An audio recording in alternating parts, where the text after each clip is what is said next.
Just to finish, let's have a look at some of these evidence of change, I suppose you could say, in the traditions. On this side, we've got the traditional sculptures. These artists are unknown. They are from the Northern Territory, at least, and these are objects that would have been used in ceremony, totems. But on the left here, you have a very contemporary take on that by, among other artists, Lynn Onus, who's a Melbourne artist. And as you can see, it's a rendition of the camp dogs. Now, the dog is a totem. There is a dog dreaming.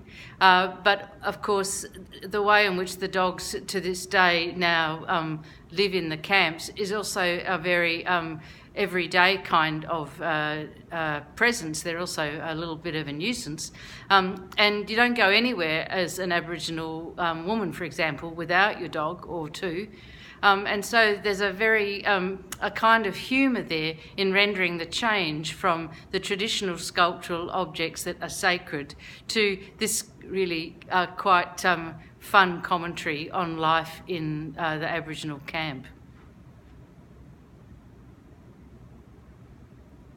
Some other sculptural objects now that are also developments from traditional styles. These are barramundi sculptures from the Melbourne artist Ricardo Idagi, but his tradition is from the Murray Islands, which you may remember was actually the site of the original Mabo case, the Murray Islanders.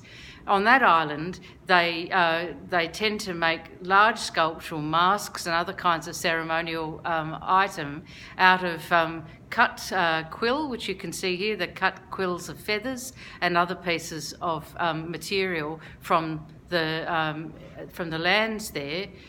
Here, Ricardo has interpreted it into a kind of a more abstracted sculpture about barramundi. And by the way, the barramundi is itself a kind of dreaming. So these are alongside his more traditional masks in the National Gallery.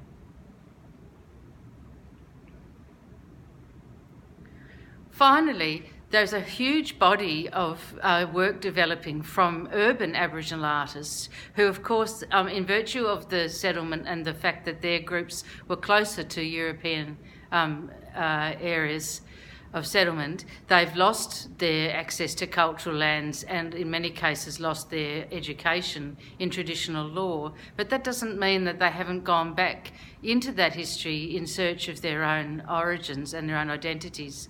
And they've done it with quite a bit of wit.